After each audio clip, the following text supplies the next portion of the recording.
और अब ये तस्वीरें आपको दिखा रहे हैं कन्याकुमारी से तस्वीरें। प्रधानमंत्री नरेंद्र मोदी की तपस्या, साधना, मेडिटेशन जारी है। 45 घंटे की ये साधना।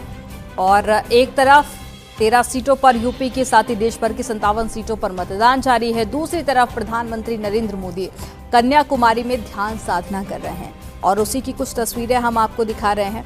45 घंटे तक प्रधानमंत्री ने अन्न का त्याग किया है, मेडिटेशन कर रहे हैं। समुद्र के किनारे भी उन्होंने मेडिटेशन किया।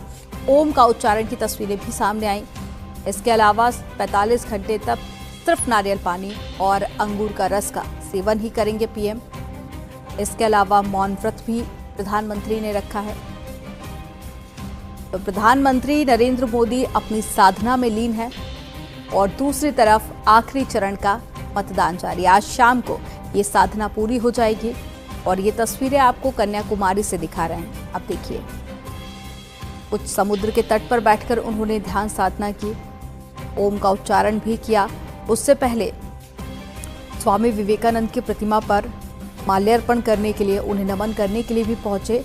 और ये वही शिला है जहां पर विवेकानंद बैठकर ध्यान करते थे, मेडिटेशन करते थे। आज उसी पर प्रधानमंत्री नरेंद्र मोदी ध्यान साधना कर रहे हैं।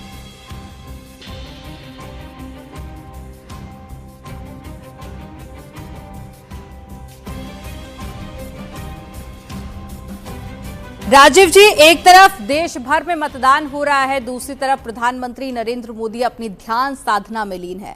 विपक्ष इस पर सवाल उठा रहा है और 7वें चरण में इसे एक मुद्दा ही बना लिया विपक्षी पार्टियों ने। आप क्या कहेंगे इस पर? देखिए, विपक्ष के जितने नेता हैं, चाहे वो कांग्रेस है, समाजवादी पार्टी है, ममता बनर्जी है, लालू यादव की पार्टी है, ये सब तो हिंदू विरोधी लोग हैं। इन्हें सनातन धर्म का कैसे विनाश हो, ये तो सनातन धर्म को मलेरिया बताते हैं, डेंगू बताते हैं, सनातन धर्म को समाप्त कर देना चाहिए ये बताते हैं। ये मंदिर के विरोधी हैं, ये राम के विरोधी हैं, ये कृष्ण के विरोधी हैं, ये हर धार्मिक आयोजन के विरोधी हैं। अरे आपको दिक्कत क्या हो रही है, पूछना चाहता हूँ। ये तो कहते हैं अपने घोषणा पत्र में कि यदि इंडिया गठबंधन की सरकार बन गई तो हम गाय का मांस खाने की अनुमति देंगे। सवाल ध्यान साधना या मेडिटेशन को खाने की अनुमति देंगे, ये सवाल नहीं बना रही है। धर्मी लोग हैं। उनका सवाल इन तस्वीरों को लेकर है। अरे तो तस्वीरों से आपत्ति क्या है, मैं पूछ रहा हूँ क्या है? अब इनको नमाज पढ़नी है तो पढ़े ना जा करके, इन्हें किसी ने रोका है क्या? आप डालिए। आप मुसलमानों के लिए राजनीति करते, आप कहते हो कि देश के संसाधनों पर पहला अधिकार मुसलमानों का है। जब देश के संसाधनों पर पहला अधिकार मुसलमानों का है तो पाकिस्तान काहे के लिए बनाया था? वो भी तो धर्म के आधार पर दिया था। वो भी तो धर्म के आधार पर ही था। जब एक बार मुसलमानों को हम अपनी बहुत बड़ा देश का भूभाग दे चुके, फिर भी उन्हीं का अधिकार पहले रह गया, तो इनको आपत्ति होगी। अब राहुल गांधी को या अखिलेश यादव जी को जालीदार टोपी, छोटे भाई का पाजामा, बड़े भाई का कुर्ता पहन करके नमाज पढ़नी है, तो उनको रोका किसने है? जाइए, हम तो आपत्ति करते नहीं है। हम तो कहते हैं कि आप तो जाते ही और रोजा इफ्तार मनाइए। कौन मना कर रहा है आपसे? हम शान से कहते हैं कि देश का प्रधानमंत्री महान प्रधानमंत्री और एक सनातन धर्म को मानने वाला व्यक्ति है और पूरी दुनिया इसीलिए उसके सामने नतमस्तक है। आज जिस भारत को बर्बाद करके कांग्रेस पार्टी ने रखा था, वो भारत 100 टन सोना लेकर के आ रहा है इसी नरेंद्र मोदी जी के नेतृत्व में।